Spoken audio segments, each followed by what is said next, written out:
अस्सलाम वालेकुम ख़वातीन हज़रात, मैं हुसैन धनानी और आज मैं करने वाला हूँ लाज़ इश्क एपिसोड नंबर 82 का सोलो रिव्यू।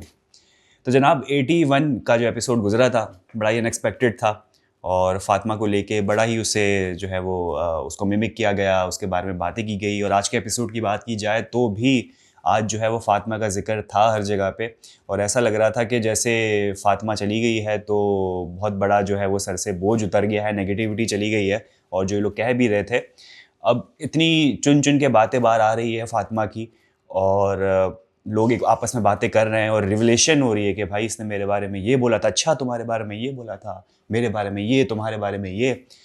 तो अब वो बंदी जब चली गई है तो इस बारे में बात करने का क्या फ़ायदा और कौन ही यकीन करे, क्योंकि मेजर जो बातें हुई हैं आपकी वो ऑफ कैमरा हुई है, ऑन कैमरा नहीं हुई है। अब ये बातें जो ऑफ कैमरा हुई है हम ऑडियंस को तो नहीं पता कि हम वाउच कर सके कि हाँ यार ये मैंने भी सुना था इसके मुँह से कि इसने बोला था। अब ये सारी पीछे की बातें हो रही है और सारे जो फड्डे हैं, जो फसाद की जड़ है, वो सारी ऑफ कैमरा बातें हो रही होती है जो कि ये ऑन कैमरा ला रहे होते हैं, जिसका कोई सबूत किसी के पास नहीं होता। दो लोगों के दरमियान जो है वो प्राइवेट बात हुई होती है और उससे फिर मसले क्रिएट होते हैं।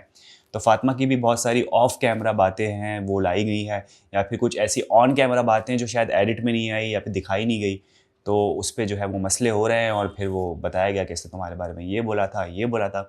मुझे वो बात आ गई जब हमज़ा अब्बासी कहते थे कि वो राज भी उसी के साथ चला गया। जब आशिर के बारे में बात हो रही थी उसके पीठ पीछे, तो काफ़ी रोका जा रहा था लोगों को, जो भी आशिर के बारे में बात कर रहे थे। 2-3 लोग थे कह रहे थे, हमज़ा अब्बासी भी थे, भाई चला गया अब छोड़ दो, अब क्या फ़ायदा उसके बारे में बात करने का। इसी तरीके से अब जब फ़ातिमा चली गई है तो पता नहीं क्यों कोई उसको रोकने को तैयार नहीं है किसी को भी। उरूज बहुत ज़्यादा बोल रही है, जुनैद बोल रहे हैं, ईमान ने भी अपनी सारी स्टोरी बताई, उसके अलावा जो है वो तूबा ने अपनी स्टोरी बताई। लेकिन बात ये है कि कोई तो शख्स हो ना कि जो बोले कि बस अब तो चला गया तो अब क्या फ़ायदा, क्योंकि हम किससे वेरीफ़ाई करवाएं कि ये बात बोली है कि नहीं बोली है। लेकिन लग ये रहा है कि मेजॉरिटी जो घर है पूरा, उनको कहीं न कहीं मसला था। मतलब मैं कहूँगा 99% लोगों को जो है वो फ़ातिमा से मसला था और फ़ातिमा उनके उनके मुताबिक जो है फ़ातिमा ने जो है वो आग लगाई है पीछे से बहुत ज़्यादा। तो फिर कोई भी फ़ातिमा का साथ देने वाला एज़ सच मुझे नज़र नहीं आया। मैं शायद ईमान से कर रहा था एक्सपेक्ट कि वो करेगी, लेकिन जब ईमान के साथ भी यही हुआ है कि जब ईमान को बताया गया कि भाई जब तुम आई थी तो तुम्हारे आने पे ये कमेंट आया था, तो शायद ईमान ने भी जो है वो अब सपोर्ट एज़ सच नहीं दिया। और वो पहले से कहती कि फ़ातिमा पहले से मेरी दोस्त नहीं थी, लेकिन ये चीज़ भी ईमान ने कही कि मैं अभी तक जो है मैंने कोई गलत बात नहीं की उसके बारे में या पीठ पीछे कोई ऐसी उल्टी-सीधी बात नहीं की। जो इस बात पे ईमान को काफ़ी बुरा लगा कि जब मैं नहीं कर रही और एक अच्छी जान-पहचान है तो फिर क्यों फ़ातिमा कर रही है। लेकिन लोग पहले से शायद जानते थे फ़ातिमा को कि उसकी शायद ये स्ट्रैटेजी है। लेकिन बात वही है कि अब तो फ़ातिमा चली गई है, अब मुझे नहीं पता कितने एपिसोड तक जो है वो आप इस चीज़ को रगड़ते रहोगे। एक जो टॉपिक है, जो एक माज़ लेके चलता है जन्नत जन्नत, आज भी हमें जन्नत जन्नत जो है वो नज़र आया, तो वो टॉपिक तो हाथों से नहीं छूट रहा माज़ के। लेकिन ये फ़ातिमा कितना चलेगा, क्योंकि अब आशिर वाली जो बात है ना, आशिर का जो मामला था, आशिर में भी काफ़ी बात हुई थी, वो अब ख़त्म हो चुकी है। इक्का-दुक्का बार आशिर का नाम आ गया। लेकिन मुझे लगता है कि शायद फ़ातिमा एक ऐसा टॉपिक है जो कि आगे तक चलेगा। वैसे ही शो ख़त्म होने वाला है, तो कहीं न कहीं जो है वो लोग फ़ातिमा की इस पर्सनैलिटी को, उसके बिहेवियर को या जो उसकी प्रेज़ेंस थी उसको कुछ बेस बनाते हुए कुछ पॉलिटिक्स तो ज़रूर करेंगे ये लोग। बाकी हम आज तबस्सुम को देखते हुए ये नज़र आया कि वो जाके आयशा के पास या तूबा के पास ये चीज़ पूछना चाह रहा था, कन्फर्म करना चाह रहा था कि भई ऐसी कौन-सी बात है जो कि मैंने लाइबा के ऊपर जो एक अपना एक स्टेटमेंट दिया और आपने कहा कि अभी आपको दिन ही कितने हुए हैं, आपको पास्ट की बात ही नहीं पता। तो तबस्सुम मुझे तूबा के पास जाता हुआ नज़र आया। तूबा ने कोई ऐसा रिस्पॉन्स नहीं दिया उसको, मेरे ख्याल से वो हनी वाटर दिया, गला ख़राब था उसका। तूबा के साथ तो उसे कोई अच्छा रिस्पॉन्स नहीं मिला। फिर आयशा के पास भी गया तो आयशा ने बोला पहले मैं ये काम कर लूँ, पेट पूजा फिर काम दूजा। आयशा ने भी कटा दिया। लाइबा को बिठाया तो लाइबा ने बोला पहले आप बताएं कि उन्होंने मेरे बारे में क्या बोला है। तो अब लाइबा ही क्यों, मतलब लाइबा से पूछने में फ़ायदा ही नहीं है। मतलब बात ही लाइबा की है और आप लाइबा के पास जाके पूछो कि भाई आपके पास्ट में ऐसा क्या था जो मुझे नहीं पता, तो मेरे ख्याल से एक बाइस्ड रिव्यू ही आएगा आपकी तरफ। लाइबा जो बताएगी वो अपने हक़ में ही चीज़ बताएगी, कोई बुरी चीज़ तो नहीं बताएगी। एक नेचर होती है पर्सन की। तो आप 2-3 लोगों से पूछते हो और फिर उससे कंक्लूड करते हो कि भाई अच्छा पास्ट में ये हुआ था, तो ये सारी बातें थी जो शायद मुझे नहीं पता। लेकिन जिन लोगों के पास आप अप्रोच कर रहे हो कोई आपको जवाब ही नहीं दे रहा सही से। और मुझे ऐसा लग रहा है कि ये टॉपिक तबस्सुम जो है ना वो कहते हैं ना गड़े मुर्दे उखाड़ना या फिर टॉपिक बनाना, क्योंकि मुझे कोई रेलेवेंस नज़र नहीं आ रही। वो बात चली गई, फिनाले की ख़त्म हो गई। और बिल्कुल करेक्ट बात है कि आप अभी आए हो, आप थोड़ा टाइम दो, फिर आपको समझ में आएगा कि पर्सन कैसा है, या पास्ट की बातें नहीं पता तो वो फिर आप छोड़ दो या किसी से पूछ लो। लेकिन ये कि आप लोगों के पास जा रहे हो, लोग आपको जवाब नहीं दे रहे, तो मेरे ख्याल से ज़्यादा इस पे हाथ पैर मारने की ज़रूरत नहीं है। कोई इतना ही ऐसी संजीदा चीज़ नहीं है। अगर आपकी ज़ात पे कोई बात करता, आपको क्या कहता कि भाई तुम ऐसे हो, तुम गलत कर रहे हो, तो तुम पूछोगे भाई मुझे बताओ मैंने ऐसा क्या गलत किया। अब एक थर्ड पर्सन है लाइबा, उसके बारे में आपका एक ओपिनियन था, बाकी लोगों ने बोला नहीं भाई अभी आपको और जानने की ज़रूरत है, तो मेरे ख्याल से आप फिर बैठो लाइबा के साथ और उसको जानो। शायद खुद ही वो बोल दे कि पास्ट में ऐसा क्या हुआ था। तो दूसरों के साथ थोड़ा सा आपको टाइम स्पेंड करना पड़ेगा। लेकिन फिर भी मैं कहूँगा कि ये अभी टॉपिक जो है ना वो बहुत ही ज़्यादा फोर्स लग रहा था कि आप मुद्दा बनाना चाह रहे हैं, आप चाह रहे हैं कोई बात हो। इसका कोई इस वक्त कोई मकसद नज़र नहीं आ रहा था। बाकी जैसे हमने पास्ट पे देखा था कि तूबा ने एक जैकेट के ऊपर काफ़ी ज़्यादा जो है ना वो घर के अंदर शोर मचा दिया था, जो जन्नत ने पहना था। और उस पर शोर ये मचा था कि उसको पता है कि ये जैकेट जो है वो मास का है, फिर भी मेरे सामने जानबूझ के पहन पहन के बैठ के घूम रही है और उसको मुझे जो है वो ये फ्लैश करके दिखा रही है कि हाँ ये देखो किसका पहना है। तो वो जो मसले आपको याद होंगे सारे पास्ट में, तो इसी से मिलता जुलता एक और मसला है जो काफ़ी दिनों से चलता हुआ आ रहा है। कप्स का कोई मामला है जो मुझे प्रॉपर नहीं पता, मुझे प्रॉपर कहानी नहीं पता, लेकिन मामला कुछ यूँ है कि ये कप्स जो है वो शायद तूबा परचेज़ करके लाई है। चाय के कप्स हैं कुछ क्यूट से, यूनिक से, और शायद तूबा ने सोचा हुआ था कि ये मेरा ही कपल पिएगा इसमें से, यानी माज़ और तूबा ही इसको यूज़ करेंगे। शायद वो कप जो है वो लाइबा ने उस पे टी उमैर के लिए सर्व कर दी और तूबा ने जाके उमैर को सुना दी। फिर आज उमैर जो है वो माज़ के साथ बैठे हुए थे और कन्फ्रंटेशन चल रही थी कि भाई ये क्या सीन है। तो माज़ ने बड़ा एक अजीब सा स्टेटमेंट दिया कि तूबा का एक बड़ा मसला है कि अगर किसी के साथ मसला होता है तो वो उसके पार्टनर को सुनाती है। ये क्या बात हुई भाई? ये थोड़ी बात हज़म नहीं हुई, या एक्सप्लेनेशन जो लग रहा था कि जानबूझ के दी जा रही है तूबा को सेफ करने के लिए। मतलब मुझे नहीं लगता कि तूबा इस टाइप की है। तूबा को मुंह में बोलना होगा तो मुंह पे बोल देती। ये क्या हुआ कि किसी का गुस्सा किसी पे, जो मैंने भी पॉइंट आउट किया कि ये क्या बात हुई। मतलब अगर मुझसे मसला है तो वो मेरे पार्टनर को सुनाएगी, तो ये बात हज़म नहीं हुई। अगर रियलिटी भी यही है तो ये बहुत गलत है। तो मास को समझाना चाहिए कि भाई बहन बहन तो नहीं, खैर तूबा तो पार्टनर है, तूबा ऐसा ना करो, जिससे मसला है उसको जाके मुंह पे बोलो। तो ये मुझे मेड अप थोड़ा सा लग रहा था कि भाई जिसका मसला है उसको नहीं, उसके पार्टनर को जाके बोलो। और आज तीनों बैठे सर जोड़ के, और मेरी ख्वाहिश थी कि शायद लाइबा को भी होना चाहिए था यहाँ पर, क्योंकि दो साइड एक जगह पे, एक साइड एक जगह पे, एक बंदा एक जगह पे बैठा है और बाकी जगह पे दो हैं, तो पलड़ा वहाँ भारी है। माज और तूबा जो कि अपना अक्सर जो है वो बहुत ज़्यादा वोकल होके अपना ओपिनियन आप पे थोप सकते हैं, जो कि थोड़ा बहुत हुआ भी। और उमैर जो है वो कहीं ना कहीं भावनाओं पे बह भी गया। दोनों ने मिलकर बताया देखो हम तुम्हारा अच्छा सोचते हैं। फिर तूबा ने बोला मेरा रिलेशन बड़ा अच्छा था पास में लाइबा के साथ, बहनों की तरह सेल्फी ये वो, बैठ के पूरा समझाया उमैर को। अब उमैर ने जो है ना वो एक थोड़ा सा वीक इसलिए हो गया कि उसने जब लाइबा को समझाया ना तो वो समझाने लग गया और लाइबा को ही कसूरवार समझने लग गया। जबकि एज अ पार्टनर आपको जो है वो पहले तो बातें कन्वे करनी चाहिए थी कि भाई उसने ऐसा बोला है, क्या ऐसा है। वैसे तो पूछने की ज़रूरत नहीं है अगर आप अपने पार्टनर को अच्छी तरीके से जानते हो, या फिर कोई ऐसी पास्ट में बात हुई है जो आपको नहीं पता फिर आप पूछो।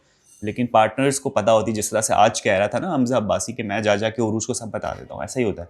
पार्टनर्स बता देते हैं। अगर आप एक्चुअल में पार्टनर हो, एक छोटी छोटी बात भी बताते हो, हर गॉसिप बताते हो, तो पहले तो आपको पता होना चाहिए था। तो आप बैठ के वहाँ सुन रहे थे उमैर भाई, आपको भी बीच में कन्फ्रंट करके बोलना चाहिए था, जो आपने बहुत कम बोला लेकिन बहुत कम बोला। तो तूबा और माज़ी अच्छा खासा अपना कंटेंट आपके जहन में डाल रहे थे, तो वो आपका ब्रेन अच्छा खासा उन्होंने वॉश किया। फिर आप गए तो डायरेक्ट आपने लाइबा पे जो है ना वो चढ़ाई कर दी। अब आई नो लाइबा के मसले आप जानते हो, आपको आइडेंटिफाई आपने किया होगा कि ये लैकिंग है, शायद लाइबा ने ऐसा किया होगा। तो एक परसेप्शन शायद बना हुआ है आपका कि लाइबा होती है मिस्टेक पे, लेकिन उसका पॉइंट तो लो। अब वो इतनी हेल्पलेस हो गई कि बेचारी वो लाइबा रोना शुरू हो गई क्योंकि कर नहीं पाई थी। एक ले दे के एक बंदा है जो समझती है कि वो मेरा अपना है, और उसने भी वो फिर इन्फोर्स करना शुरू किया, उसको ऑर्डर देने शुरू किया, देखो अब तुम्हें ऐसा करना है, ये करना है। तो लाइबा का वहाँ ब्रेक डाउन हो गया। तो मेरे ख्याल से वहाँ लाइबा को आपने थोड़ा सा चांस देना चाहिए था। पहले तो कहानी पूरी बतानी चाहिए थी कि यही हुआ है, अब तुम अपना पॉइंट दो। और ये जो सॉल्व करने वाली बात है ये तूबा और लाइबा को बिठा के करनी चाहिए, अकेले नहीं भेजना चाहिए, क्योंकि हमने अकेले भी भेज के देख लिया तूबा और लाइबा को कि क्या हुआ था। उन्होंने अपनी स्टेटमेंट दी, और एंड में क्या निकला कि हम आपस में एक दूसरे की शक्ल भी नहीं देखेंगे, हाय हेलो भी नहीं करेंगे। लेकिन उस तरफ से माज होता, उमैर होता, दोनों मिलकर बैठते, दोनों समझदार हैं, समझाते, तो ये सॉल्व हो सकता था। अभी उमैर का यहाँ लाइबा को जाना, तो यहाँ पर लग रहा था कि उमैर जो है वो एक ब्रेन वॉश होकर आया हुआ है और वो बता रहा है लाइबा तुम ऐसा करो, तुम ऐसा नहीं करना चाहिए। अब उस बंदी को देखो तो सही वो क्या बोल रही है, जिससे उससे एग्जाम्पल भी दिया लाइबा ने कि कोई ग्लास टूट जाए और फिर आपको बुला के ये बोला जाए कि ये ग्लास तुमने तोड़ा है, जबकि तुम तो साफ़ करने पे मसरूफ़ थे, तो आपको आपकी हटेगी। तो लाइबा का ये पॉइंट था। तो ये भी बहुत सारी चीज़ें जो ऑफ कैमरा हुई ना, देखिए फड्डा भी ऑफ कैमरा है, जिस पे वो कहा गया है कि तूबा ने बुलाया था लाइबा को कि आओ ये चॉपिंग कटिंग कर लो, वो फिर लेट से आई तो तूबा ने कहा अच्छा छोड़ दो, तुम सिर्फ खाना लगा लो। तो लाइबा यूँ कोई खड़ी हो गई और देख रही है, लुक्स दे रही है। फिर वॉशरूम वाली कोई बात थी जिसमें मिसकम्युनिकेशन थी, तो तूबा ने क्लियर किया मैंने तो मैमूना को बोला था, लाइबा को थोड़ी बोला था। ऑफ कैमरे के झगड़े हैं जो कि ऑन कैमरा लाए जा रहे हैं, ऑन कैमरे हमें कोई ऐसी चीज़ नज़र नहीं आ रही होती है। अच्छा, एक कपल जो है ना हमारा lovey dovey couple, mister Mir Hamza और मैमूना, उनके दरमियान पता नहीं कौन सी अभी बातचीत चल रही थी जो मुझे बिल्कुल भी समझ में नहीं है। अगर आपको समझ में आए तो प्लीज़ मुझे समझाएं। कि वो कह रहा था कि मैं तुम्हें शेरनी बनता हुआ देखना चाहता हूँ क्योंकि मैं खुद शेर हूँ, मैं तुम्हें मैदान में खोल दूंगा, तुम फिर करना। फिर वो कह रही है मैदान में मैं आर्ग्यूमेंट्स करूँगी। बोलते हाँ आर्ग्यूमेंट्स होगी, लेकिन बात आगे जाएगी तो फिर मैं आर्ग्यूमेंट्स नहीं देखूंगा, फिर मेरी मर्जी में जो करूँ। बड़ी रोबोटिक सी बातें हो रही थी ना, लग रहा था कि कोई थिएटर प्ले हो रहा है, स्टेज पे खड़े हुए और थिएटर प्ले चल रहा है, इस टाइप की बातें हो रही थी। बहुत ही ज़्यादा फेक लग रही थी, या पता नहीं ये लोग बातें ही ऐसी करते हैं। तो ये मुझे समझ में नहीं आया कि वो कौन सी बात थी जो कि मैमूना कह रही कि मुझे हाथ में कमांड दो, मैं इसको जो हूँ वो सॉल्व करने की कोशिश करती हूँ, या मैं इसको कंप्लीट करने की, ख़त्म करने की कोशिश करती हूँ। और फिर मीर हमज़ा कहता है ठीक है मैं तुम्हें इजाज़त देता हूँ, जाओ तुम कर लो, लेकिन कुछ पीछे से हुआ तो मैं देख लूँगा। नहीं समझ में आ रहा था भाई। तो ये वाला सीन है। बाकी उरूज ने आज जो है वो फिर फ़ातिमा पे अपना सारा जो है वो नज़ला निकाला है। पहले उनको आंटी बोला, फिर औरत बोला, और इस तरीके से वो एज बढ़ाती गई। जिस तरह से डायलॉग्स मुझे प्रॉपर याद नहीं है, लेकिन एक एक करके बोलती नहीं ये नहीं, ये नहीं, ये नहीं, ये। और हमज़ा अब्बासी ने काफ़ी कोशिश की, क्योंकि एक चिप्स मुंह में डाल के जो है वो मुंह बंद करने की कोशिश की गई थी उरूज की, लेकिन उसने उरूज समझ के क्या मेरा मुंह बंद करने की कोशिश कर रहे हैं आप। तो अब्बासी समझ गया था कि सुनने में बहुत बुरा लग रहा है और टीवी पे भी बुरा लगेगा। तो वो थोड़े कॉन्शियस हो गए थे हमज़ा अब्बासी, और उन्होंने सोचा कि शायद मैं इस पार्टनर का चिप्स खिला के मुंह बंद करूँ। लेकिन उरूज के दिल में बहुत कुछ चल रहा है फ़ातिमा के ख़िलाफ़, और फ़ातिमा चली गई है, लेकिन वो चीज़ मेरे ख्याल से अब तक जो है वो बुझ नहीं रही। वो एक ऐसी आग लगा के गई है फ़ातिमा कि उरूज के दिल में जो है ना वो बहुत सारी भड़ास है जो एक एक करके निकाली जा रही है। जबकि ये अब नहीं होना चाहिए ना। अब जो बंदा चला ही गया और आप चीज़ें बता रहे हो कि इसने तुम्हारे बारे में ये बोला, मैं फिर से वही कहूँगा कि जब तक वो बंदा मौजूद है तो कुछ बात बने ना, कि सामने बैठो और वो फिर आपको जस्टिफाई करे या बताए कि ऐसा नहीं हुआ था। अब वो चला गया है, वन वे कम्युनिकेशन हो रही है, तो वो आप कैमरे में अच्छे नहीं लग रहे हो फिर। बाकी हमने आज जो है वो जुनैद भाई और आयशा का जो है वो रेन डांस देख लिया।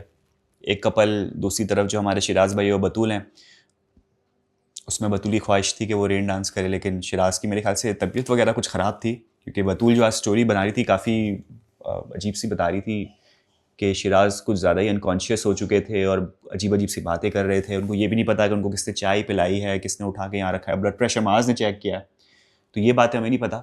तो अगर ऐसा है तो बहुत ऑफ सीन है शिराज भाई के साथ। तो शिराज भाई कह रहे थे कि भाई मैं जो हूँ वो इस तरीके से फाइनल में नहीं जाना चाहता, 104 बुखार के साथ, से बेहतर है ना ही जाऊँ। तो मेरे ख्याल से कोई तबीयत ज़्यादा उनकी ख़राब हुई है पिछले दिनों में। तो गेट वेल सून। अगर अभी भी तबीयत ख़राब है तो एक अच्छी दुआ ही कर सकते हैं, चाहे जो भी शिराज भाई पीछे से कर रहे होते हैं, पॉलिटिक्स, प्लानिंग, प्लॉटिंग। इंसानियत की हद से तो हमें दुआ करनी चाहिए कि जो भी शख्स वहाँ पर मौजूद है या दुनिया के किसी भी हिस्से में है, मुश्किल में है, तो अल्लाह ताला आसानियाँ करे उनके लिए।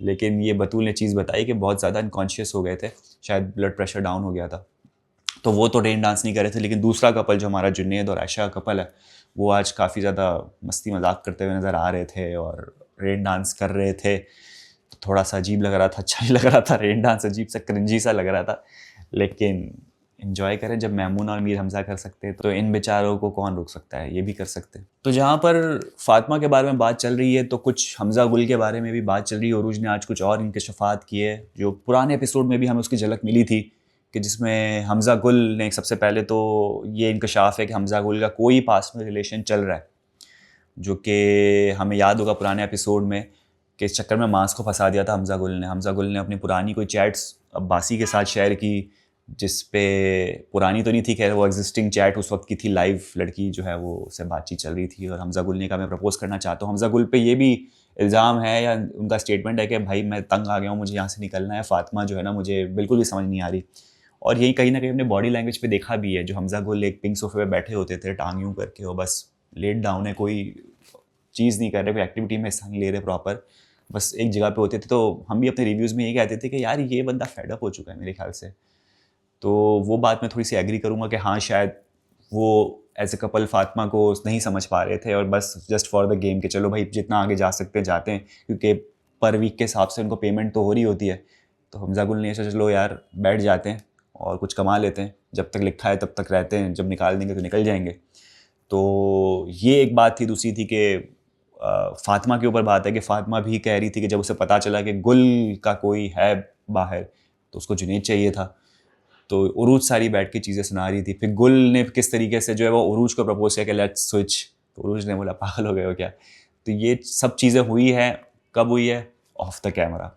ये ऑफ द कैमरा वाली चीज़ें ना, असली कंटेंट ऑफ द कैमरा आ रहा है, ऑन द कैमरा तो मेरे ख्याल से ये लोग फिर फेक घूम रहे हैं। फिर तो ये बात हो गई। लेकिन वही बात कि फिर से वही गड़े मुर्दे उखाड़ना जो पुराने एपिसोड में हम देख चुके थे कि वो हमजा गुल ने एक्सप्लेनेशन दिया था कि नहीं कोई मेरी गर्लफ्रेंड नहीं है बाहर। माज फंसा था, माज ने फिर एक्सप्लेनेशन दे दिया कि अच्छा यार ऐसा नहीं था, कुछ और सीन था।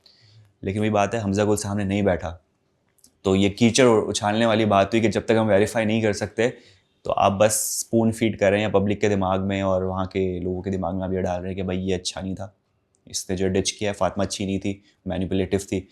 तो वो मज़ा तब आया जब आप सामने एक दूसरे के बैठे और तब आप चीज़ें क्लियर करें। क्या पता उनको भी बहुत सारी बातें उरूज की पता हो, हमजा अब्बासी की पता हो, लेकिन वो तो लाइव आके मेरे ख्याल से इस तरीके से कोई चीज़ रिवील नहीं कर रहे, या कर रहे हैं तो बिल्कुल हमें बताएं कमेंट्स में, क्योंकि अब ये कीचड़ उछालने वाली बात मज़ा नहीं आ रही ना। जब सामने बैठे हो तो कुछ हो, अब एक बंदा चला गया, एक बंदी चली गई, फिर आप सारी बातें पुरानी निकाल रहे हो, तो वो थोड़ा सा ऑफ सीन हो रहा है। बाकी हम एंड में देखते हैं कि हाउस लीडर चुनने की बारी आ चुकी है और मैं भी ये चाह रहा था कि कोई नया बंदा बने, क्योंकि शिराज, जुनैद और मास को हमने देख लिया है। जुनैद मेरे ख्याल से 2 दफ़ा बन चुके हैं, शिराज शायद 2 दफ़ा या 1 दफ़ा बन चुके हैं, मास 1 दफ़ा बने। तो ये आयशा उमर ने बड़ा अच्छा कहा कि लड़कियां भी बन सकती हैं। तो आई डोंट नो लड़कियों ने अपना गर्ल पावर दिखा के क्यों किसी लड़की को नहीं बनाया। मतलब अच्छी अच्छी लीडरशिप वाली क्वालिटीज़ वाली लड़कियां यहाँ पर मौजूद हैं। इवन हाउस हेल्पर रह चुकी हैं और उन्हें पता है घर किस तरह से चलाना है, एक्सपीरियंस के साथ है। बतूल है, आयशा है, तूबा है। तो नाम तो आप लोग ले रहे थे, लेकिन लड़कियों में क्या इतनी यूनिटी नहीं है कि यार मिल के चलो बना देते हो। लड़के साथ देते क्यों नहीं देते। लेकिन लड़कों का भी बड़ा अजीब स्टेटमेंट था कि शायद जहाँ डिसीजन लेने की बात आती है, ऑर्गेनाइज होने की बात आती है, तो आयशा उमर ने उस पर वहाँ पर कन्फ्रंट किया कि भाई ऑर्गेनाइज तो सबसे ज़्यादा लड़कियाँ होती है। तो ये चांस पता नहीं, मेरे ख्याल से पहले से डिसाइडेड था इनकी तरफ से, घर पे of the camera he decide हुआ होगा कि भाई लड़कों को ही बनने दो, लड़कियों को जो है वो हेल्पर ही रहने दो। जबकि मैं देखना चाह रहा था कि यार कोई लड़की बनती है तो क्या होता है। तो खैर हमजा अब्बासी को बनाया, उसने भी जो है वो अभी तक वो कैप्टनसी का जो है मज़ा नहीं चखा। तो देखना ये है, मैं जिस चीज़ में इंटरेस्टेड हूँ कि अब जब वो कैप्टन बनेगा और उसको घर पे टाइम देना पड़ेगा तो किस तरीके से उरूज के साथ वो बैलेंस करता है, क्या कोई इनके रिश्ते में मसला आता है, क्योंकि अच्छा खासा टाइम घर को मैनेज करने पे जाएगा। बहुत सारे लोग इसी रीज़न के साथ अब्बासी को उन्होंने वोट दिया। तो लेट्स सी अब्बासी किस तरीके से इस चीज़ को हैंडल करते हैं। और साथ में अब्बासी ने जो हाउस हेल्पर के लिए जो लड़की चुनी, वो चुनी बतूल को। तो बतूल पहले भी बन चुकी हैं, तो बतूल के पास एक्सपीरियंस है, तो मेरे ख्याल से अच्छा गाइड करेगी अब्बासी को।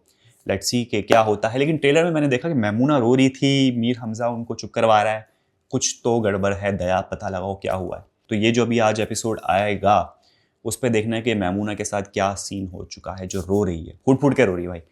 और ख़वातीन और हज़रात, ये था हमारा आज का रिव्यू। उम्मीद करते हैं आपको पसंद आया होगा। यूट्यूब चैनल लाइक करें, सब्सक्राइब करें, कॉमेंट करें, अपना बहुत ज़्यादा ख्याल रखें। फिर आपसे मुलाकात, अल्लाह हाफ़िज़।